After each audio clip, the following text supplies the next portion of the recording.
आज की वीडियो में हम बात करेंगे फिफ्थ शेड्यूल, सिक्स्थ शेड्यूल और पीसा के बारे में।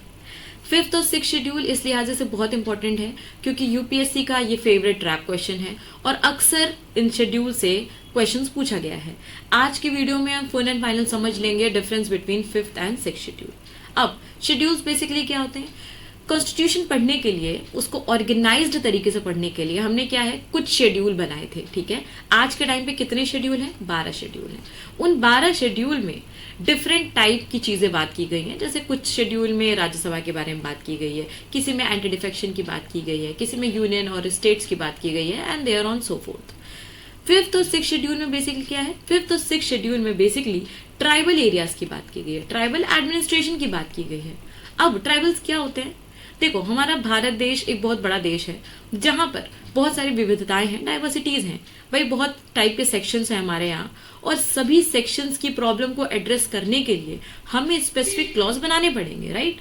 तो अगर हम ट्राइबल एरियाज की बात करें तो उनको प्रोटेक्शन की जरूरत है। क्यों जरूरत है? क्योंकि उनका लैंग्वेज बहुत अलग है, उनका कल्चर बहुत अलग है, उनका एडमिनिस्ट्रेशन बहुत अलग है। ठीक है, मेन लैंड से अगर आप बात करो, जनरल एडमिनिस्ट्रेशन की बात करो और वहीं ट्राइबल एरियाज की बात करो तो बहुत डिफरेंसेस आ जाते हैं, जिसकी वजह से वो इंडिया से कनेक्ट नहीं कर पाते हैं। इसीलिए क्या जरूरत है? हमें जरूरत है एक स्पेसिफिक शेड्यूल बनाने की जहां पर हम स्पेशली ट्राइबल्स की बात करें। अब हिस्टोरिकली बात करें तो हिस्टोरिकली ट्राइबल कम्युनिटीज का हमेशा से बहुत ज्यादा शोषण हुआ है, एक्सप्लॉयटेशन हुआ है, और इसीलिए क्या है, उन्हें प्रोटेक्शन की जरूरत है। और ये प्रोटेक्शन को कैसे इंश्योर किया गया? ये इंश्योर किया गया कॉन्स्टिट्यूशन के through bye including fifth and six schedule. यानी कि फिफ्थ और सिक्स शेड्यूल में हमने स्पेशल प्रोविजंस बनाए ताकि ट्राइबल लोगों को कोई प्रॉब्लम ना हो। ठीक है, समझ लेते हैं फिफ्थ और सिक्स शेड्यूल क्या है।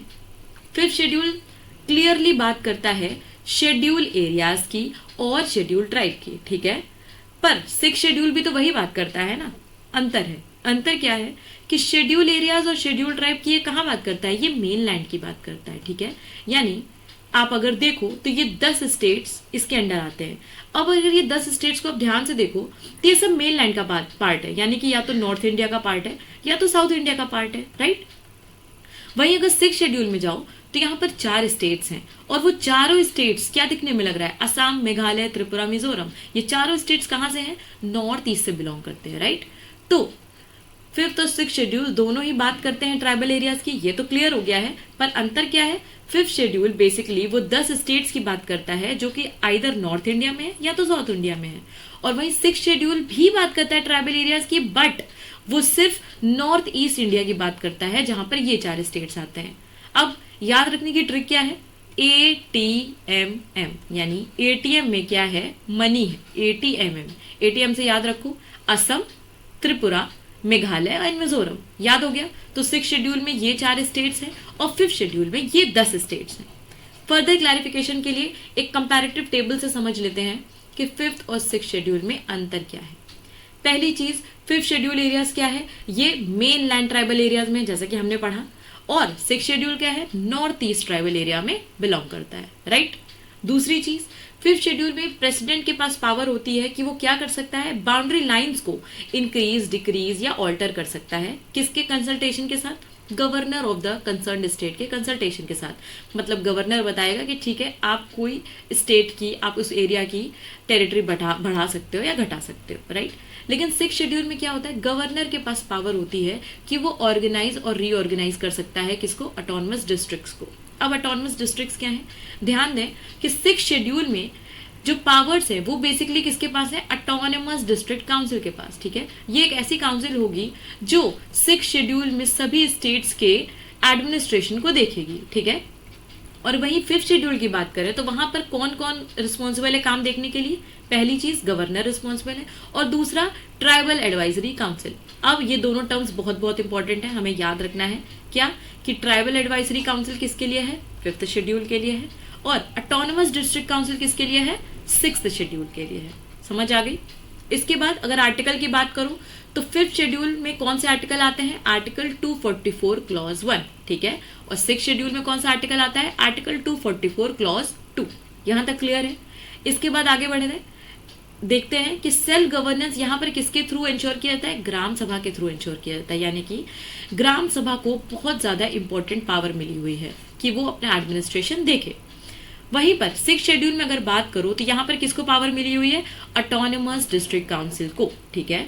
और ये जो ऑटोनोमस डिस्ट्रिक्ट काउंसिल है, याद रखना है कि इसकी जो पावर्स है ना, वो 5th शेड्यूल के ट्राइबल एडवाइजरी काउंसिल से कहीं ज्यादा है, ठीक है। तो क्या इंपॉर्टेंट है यहाँ पर कि 6 शेड्यूल में एडवाइजरी ऑटोनोमस डिस्ट्रिक्ट काउंसिल काम करती है, जो कि एक मेन एरिया है फॉर वर्क, और इसका जो पावर है वो बहुत ही वाइड है, ठीक। और लास्ट पॉइंट ऑफ डिफरेंस, जैसा कि हमने पढ़ा, 5th शेड्यूल में 10 स्टेट्स हैं और 6 शेड्यूल में कितने स्टेट्स हैं, 4 स्टेट्स हैं। आई होप यहाँ तक बात क्लियर हो गई होगी। 5th शेड्यूल क्या है, 6th शेड्यूल क्या है। आगे बढ़ते हैं और बात करते हैं पीस एक्ट की। तो 73rd कॉन्स्टिट्यूशन अमेंडमेंट एक्ट 1992 के बारे में पहले से ही जानते हैं। ये क्या आया था, ये आया था पंचायत में लोकल गवर्नेंस इंश्योर करने के लिए कि जो पंचायत एरियाज हैं, जो रूरल एरियाज हैं, वो अपना एडमिनिस्ट्रेशन खुद कर सकें लोकल तरीके से। उसके लिए हम 73rd कॉन्स्टिट्यूशन अमेंडमेंट एक्ट लाए 1992 में, जो कि पार्ट 9 ऑफ द कॉन्स्टिट्यूशन में ऐड किया गया, राइट। लेकिन ये जो कॉन्स्टिट्यूशन अमेंडमेंट था, ये शेड्यूल एरियाज के लिए तो था नहीं, ये किसके लिए था, ये सिर्फ रूरल एरियाज के लिए था, राइट। तो अब इसी को एक्सटेंड किया गया और इसी एक्सटेंशन के लिए क्या आया, दिलीप सिंह भूरिया कमेटी 1994 में। ये कमेटी बहुत बहुत इंपॉर्टेंट है, नाम याद रखना। इन्होंने क्या किया, ये पीसा एक्ट लेकर आए 1996 में, जिसने क्या किया, ग्राम सभा को एम्पावर किया, ठीक। पीसा एक्ट समझ लेते हैं अब क्या है भाई। पीसा एक्ट, पहली चीज, इसका फुल फॉर्म क्या है, provision of panchayat extension to schedule areas, right. कि पंचायत तो है ही, पहले से ही थी, बट हमने क्या किया, इसको शेड्यूल एरियाज में एक्सटेंड कर दिया। किसके थ्रू, 1996 में एक हम एक्ट लेकर आए, जिसके थ्रू हमने ये काम कर दिया, ठीक है। बढ़ते हैं आगे। दिलीप सिंह भूरिया कमेटी समझ गए हम, 1994 में आया। कौन लेकर आया, दिलीप सिंह भूरिया जी लेकर आए थे, उनकी कमेटी के वो हेड थे। किस गवर्नमेंट के अंडर आई थी, ये याद रखना जरूरी है। किसके अंडर आई थी, नरसिम्हा राव गवर्नमेंट के अंडर आई थी, ठीक है, नरसिम्हा राव गवर्नमेंट। इसके बाद ये जो क्या करते हैं, ये कमिटी आई 1994 में, रिपोर्ट सबमिट की 1995 में, और एक्ट बना 1996 में, ठीक है। तीनों चीजें याद रखना, कंफ्यूजन हो जाता है। कमिटी कब आई, 94 में, उसने रिपोर्ट कब दी, 95 में, और उसका एप्लीकेशन कब हुआ, 1996 में, ठीक। इसका क्या मेन रैशनेल था कि ग्राम सभा को पावर्स देगा, बिल्कुल सही बात है, ग्राम सभा को इंपॉर्टेंट बनाता है। इसने रिकमेंड किया कि भाई 3 टियर का स्ट्रक्चर होना चाहिए, जैसे पंचायत में भी हम देखते हैं ना 3 टियर होते हैं, वैसे यहाँ पर भी बोलता है कि 3 टियर होना चाहिए। एक होना चाहिए ग्राम सभा, एक होना चाहिए ग्राम पंचायत, और एक होना चाहिए ब्लॉक या तालुका लेवल पर। साथ ही इसने सजेस्ट किया कि गवर्नर और ट्राइबल एडवाइजरी काउंसिल होगी, जिसके बारे में हमने बात किया था, और उसका काम क्या होगा, वेलफेयर और एडवांसमेंट को एंश्योर करना, राइट। इसके अलावा ग्राम सभा को पूरी पूरी पावर दी जाएगी कि भाई आप अपना काम खुद कर सकते हो, कोई इंटरफेरेंस नहीं होगी, राइट। अब की टेक अवेज की हम बात कर लेते हैं कि इस पूरे लेक्चर से हमने क्या सीखा। पहली चीज हमने ये सीखी कि आर्टिकल 244 प्रोवाइड करता है क्या, 5th और 6th शेड्यूल के बारे में, ठीक, वेरी वेरी इंपॉर्टेंट। दूसरी चीज, 5th शेड्यूल जो है वो कहां पे अप्लाई करता है, schedule areas in main land area, right. और 6th शेड्यूल किसके लिए है, in the tribal areas of 4 states of basically north east India, right, north east India. दूसरी चीज, 5th शेड्यूल किसकी बात करता है, गवर्नर और ट्राइबल एडवाइजरी काउंसिल की। वही 6th शेड्यूल किसकी बात करता है, ऑटोनोमस डिस्ट्रिक्ट काउंसिल की, ठीक है। इसके अलावा भूरिया कमेटी आई, जिसने रिपोर्ट सबमिट की 1995 में, और पीसा एक्ट लेकर आई, जिसका एप्लीकेशन हुआ 1996 में। ग्राम सभा कॉर्नर स्टोन है, हमने अभी पढ़ा। और पीसा क्या करता है, एम्पावर करता है ट्राइबल कम्युनिटीज को कि भाई वो अपने लैंड, वाटर, फॉरेस्ट और लोकल रिसोर्सेज को खुद से देख सकते हैं। और ये है कि 5th शेड्यूल कैसे बताता है कि पार्लियामेंट या स्टेट का जो लॉ है वो जनरली अप्लाई नहीं हो सकता है इन एरियाज में, जब तक कि प्रेसिडेंट का अप्रूवल ना मिल जाए, ठीक है। तो पार्लियामेंट अपनी मर्जी से चाहे तो ये नहीं कि कोई लॉ पास कर दिया और इस एरिया में वो चीज एप्लीकेबल करना ही करना पड़ेगा। प्रेसिडेंट का अप्रूवल बहुत जरूरी है। ये किसकी बात कर रही हूँ मैं एक 5th शेड्यूल की बात कर रही हूँ। और अगर 6th शेड्यूल की आप बात करूं तो यहाँ पर मामला थोड़ा सा कठिन हो जाता है, इनको ज्यादा ऑटोनॉमी मिली हुई है और यहाँ पर गवर्नर की अप्रूवल भी चाहिए साथ में, ठीक है, रिस्पेक्टिव स्टेट की। ठीक है, तो अब हम बात कर लेते हैं कुछ क्वेश्चंस की जो इस टॉपिक से रिलेटेड है, ताकि कंसेप्ट और अच्छी तरीके से क्लियर हो जाए। So start with question 1। Question 1 में है, which schedule of the constitution contains the provisions regarding the administration and control of schedule areas and schedule tribes. ठीक है, तो बात कर रहा है कि शेड्यूल एरियाज और शेड्यूल ट्राइब की बात किस शेड्यूल में हुई है। हमने पढ़ा है कि 5th शेड्यूल में क्या है, शेड्यूल एरिया की बात है और शेड्यूल ट्राइब की बात है, राइट। और 6th शेड्यूल में हमने क्या पढ़ा है कि यहाँ पर सिर्फ ट्राइबल एरिया की बात है। ठीक है, तो ये क्वेश्चन पूछ रहा है शेड्यूल एरिया और शेड्यूल ट्राइब के बारे में, तो ये है आपका answer 5th schedule. Got it. आगे बढ़ते हैं, नेक्स्ट क्वेश्चन पूछ रहा है कि पीसा एक्ट 1996 वाज इनैक्टेड टू। पीसा एक्ट क्यों आया था? Provide self governance, traditional rights के लिए, autonomous region in tribal areas के लिए, या free tribal people from exploitation. हमने क्या पढ़ा था कि जो ट्राइबल एरियाज हैं उनको गवर्नेंस की जरूरत है, हाँ बिल्कुल सही है।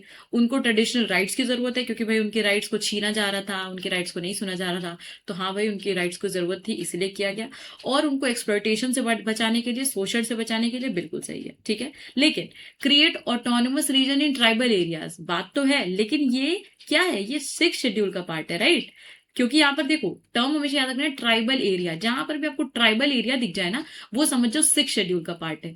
और जब बात 6th शेड्यूल की हो रही है तो यहाँ पर पीसा नहीं आ सकता ना, क्योंकि पीसा किसके लिए था, सिर्फ 5th के लिए था। ठीक है, तो सीधा साधा ये क्या है, एलिमिनेट हो जाता है ये ऑप्शन, क्योंकि ये 6th शेड्यूल की बात कर रहा है। बाकी तीनों 5th शेड्यूल की बात कर रहे हैं, पीसा की बात कर रहे हैं, तो करेक्ट आंसर क्या होगा, A, B and D. Got it. Next question देखते हैं। The provision in the 5th schedule and 6th schedule are made in order to। 5th और 6th schedule में हमने जो भी चीजें बनाई हैं वो क्यों बनाई हैं, उसका रीजन क्या है। पहला चीज कि भाई इंटरेस्ट, शेड्यूल ट्राइब के इंटरेस्ट को प्रोटेक्ट करना, हाँ ठीक है। दूसरा, determine boundaries between state, state के बीच में बाउंड्री से 5th और 6th शेड्यूल का क्या रिलेशन, कोई रिलेशन नहीं है। ये तो आर्टिकल 3 का पार्ट है, ये तो शेड्यूल 1 का पार्ट है, ये तो पार्लियामेंट से रिलेटेड बात हो गई ना, तो इसका 5th शेड्यूल या 6th शेड्यूल से क्या रिलेशन है, तो ये आंसर रॉन्ग हो गया।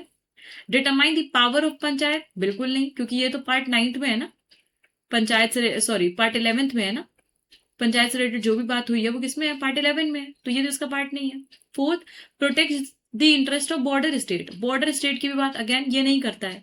तो 5th और 6th शेड्यूल क्या करता है, सिर्फ और सिर्फ शेड्यूल ट्राइब के प्रोटेक्शन की बात है, तो यहाँ पर आंसर क्या हो जाएगा, ओनली 1। ठीक है, बाकी तीनों साफ सुथरा एलिमिनेट हो जाएंगे। Next, under which schedule can the transfer of tribal land to private parties be regulated और डिक्लेयर्ड इनवैलिड। इसका मतलब है कि किस शेड्यूल के अंदर जो भी ट्राइबल लैंड है ना, ट्राइबल लोगों की जो लैंड है, उनको किसी और को देने के लिए, प्राइवेट पार्टीज को देने के लिए कौन मना करता है, कौन ये बताता है कि नहीं आप नहीं कर सकते हो, आप कर सकते हो, वैलिड या इनवैलिड घोषित कर सकता है, वो कौन है, 5th शेड्यूल। बिल्कुल, 5th शेड्यूल में ही तो सारे लैंड के प्रोटेक्शन वगैरह की बात की गई है ना, तो आंसर क्या है, 5th शेड्यूल। Got it. अब नेक्स्ट क्वेश्चन को देखते हैं। If a particular area is brought under the 5th schedule of the constitution of India, which of the following statement best reflect the consequence of it. ठीक है, कि ये बोल रहा है कि लेट्स से आज हम इंडिया के किसी भी part, let's say Uttar Pradesh जो स्टेट है, हम उसके किसी पार्ट को आज घोषित कर दें, हम मतलब कि पार्लियामेंट घोषित करेगी, घोषित कर देती है कि अब लेट्स से ये वाला जो पार्ट है वो क्या है, 5th शेड्यूल में आ जाएगा। ठीक है, लेट्स से वो घोषित कर देती है। अच्छा, अब क्यों घोषित कर सकती है, इसलिए घोषित कर सकती है क्योंकि अगर पता चलता है कि यूपी के इस स्पेसिफिक एरिया में बहुत ज्यादा ट्राइबल लोग रहते हैं और उन्हें स्पेशल प्रोटेक्शन की जरूरत है, तो वो 5th शेड्यूल का पार्ट बन जाएंगे। ठीक है, अब अगर वो 5th शेड्यूल का पार्ट बन जाते हैं तो उन्हें क्या स्पेशल पावर मिल जाएगी, उस एरिया को क्या स्पेशलिटी मिल जाएगी। पहली चीज क्या है, this would prevent transfer of land of tribal areas to non tribal people. बिल्कुल सही है, उनको 5th शेड्यूल में डालते ही उनको ये प्रोटेक्शन मिल जाती है कि अब उनके लैंड को कोई भी प्राइवेट अथॉरिटी या कहीं भी नॉन ट्राइबल पीपल को देने के लिए आप रिस्ट्रिक्शन ला सकते हो। ठीक है, ये रूल है, पीसा के अंडर ये रूल आ जाता है, तो पहली चीज तो बिल्कुल सही है। दूसरी चीज, this would create a local self governing body in that area. ठीक है, local self government body in that area हो जाएगा, लेकिन ये इसका डायरेक्ट कंसिक्वेंस नहीं है। क्यों? क्योंकि वो तो ऑलरेडी पंचायत के थ्रू उसके अंडर था ना, पंचायत तो पहले से ही सारी चीजें थी ना उसमें इन्वॉल्व, तो ये उसका डायरेक्ट कंसिक्वेंस नहीं है। दूसरा, this would convert that area into union territory. बिल्कुल नहीं, क्योंकि भाई 5th शेड्यूल में क्या सिर्फ यूनियन टेरिटरीज है? नहीं, इसमें तो 10 स्टेट्स हैं, तो ये भी ऑप्शन इनकरेक्ट हो गया। Last, the state would be declared as special category state. Special category state पूरे स्टेट को दर्जा मिल जाएगा? बिल्कुल नहीं, क्योंकि हमने तो यूपी के कुछ स्पेसिफिक पार्ट को डाला था ना, तो वो पूरे यूपी को कैसे मिल जाएगा स्पेशल कैटेगरी स्टेट? तो ये भी गलत है। तो क्या है? सिर्फ फर्स्ट ऑप्शन करेक्ट होगा। This would prevent transfer of land to tribal area of tribal areas to non tribal people. ठीक है, नेक्स्ट क्वेश्चन देख लेते हैं। With reference to Constitution of India, if an area in a state is declared schedule area under the 5th schedule, ठीक, जैसा कि हमने बोला पिछले वाले क्वेश्चन से रिलेटेड है कि अगर कोई एरिया है उसको हम 5th शेड्यूल में डाल देते हैं तो क्या हो सकता है? पहली चीज, state government loses it's executive power in such areas and local body assumes total administration. बिल्कुल नहीं भाई, ऐसे कैसे?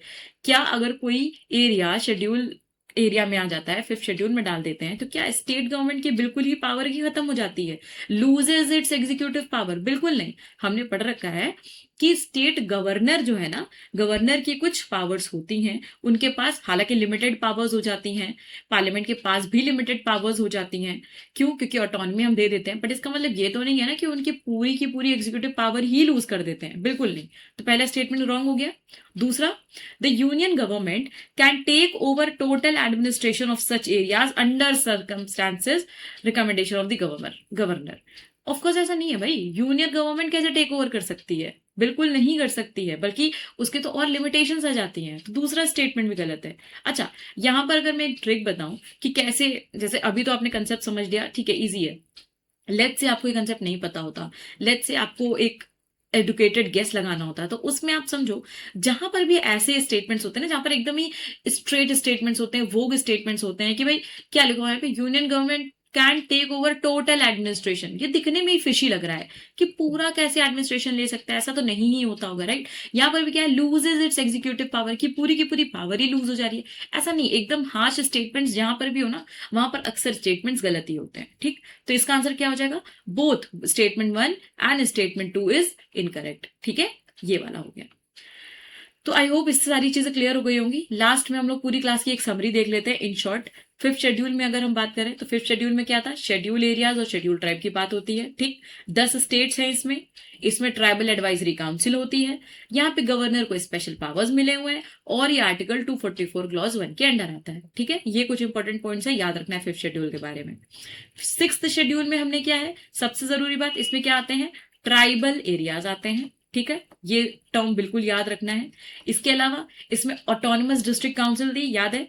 इसके अलावा ऑटोनमस रीजनल काउंसिल भी इसी का पार्ट है। और इसमें क्या है, नॉर्थ ईस्ट के 4 ट्राइबल एरियाज आते हैं, दैट इज ATMM, राइट? ये हो गया। लास्ट आ जाओ, पीसा 1996 के बारे में क्या है? पहली चीज, ये ग्राम सभा को एम्पावर करता है, बिल्कुल, क्योंकि ग्राम सभा को हम सबसे इंपॉर्टेंट यूनिट मान लेते हैं यहाँ पर। दूसरा क्या है, ये सिर्फ 5th शेड्यूल में अप्लाई होता है, 6th शेड्यूल में नहीं होता है। ठीक है। तीसरा, कम्युनिटी रिसोर्स राइट्स मिल जाती हैं। ठीक है, कम्युनिटी के पास अपनी राइट्स होती हैं रिसोर्सेज को हैंडल करने के लिए, उनके लैंड, वाटर एक्सेट्रा को वो खुद रूल कर सकते हैं। और ये क्यों आया? ताकि एक्सप्लॉयटेशन को इंश्योर किया जा सके कि भाई एक्सप्लॉयटेशन ना हो, प्रिवेंट किया जा सके। ठीक है, आई होप आज का आपको लेक्चर अच्छे से समझ में आ गया होगा, what is 5th schedule, 6th schedule and PESA. Thank you so much.